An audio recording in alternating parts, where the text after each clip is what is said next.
Hello everyone, welcome to Titan Web Tutorials. In this video we will override error messages in the Smart V configuration.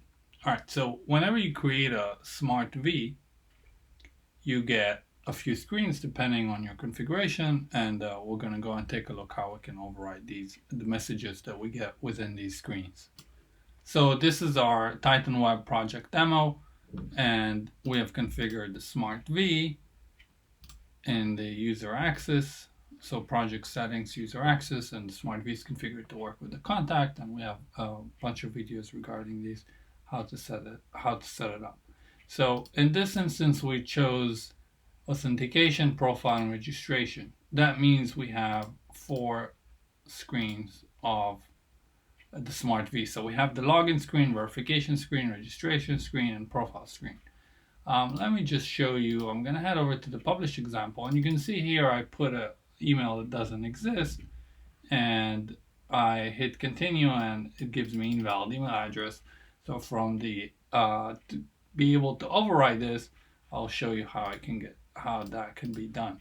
So I'm going to head over to, I'm just in the pages, you can go here as well, and I'm going to head over to the login screen and click on the edit. Once this clicked, you have the error messages pane, and here you can override everything in the Smart V. So whatever with any of the screens, you can override. With any of the Smart V screens, you can override everything from here. So let's say instead of invalid login, so say please try again.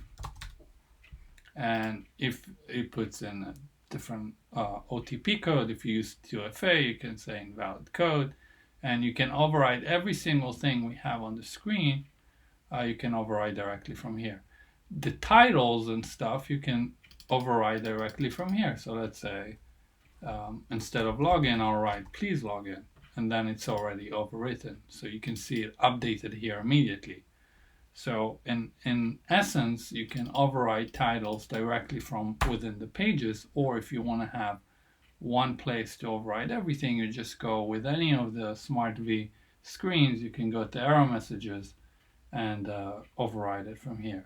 So whatever you cannot override directly from the screen itself, like let's say invalid login and stuff like that, you can override it from the error messages.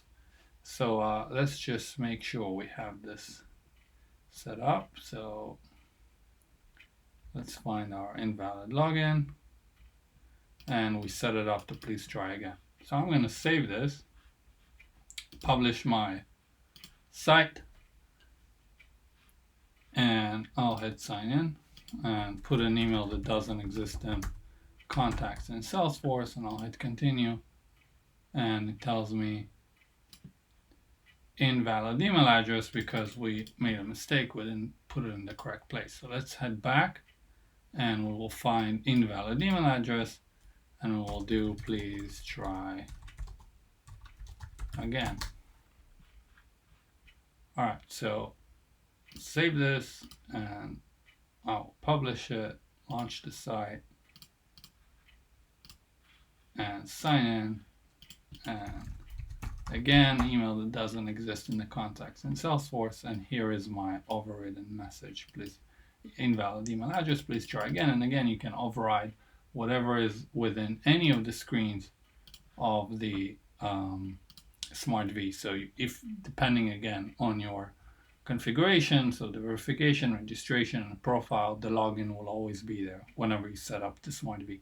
And this is how it's done.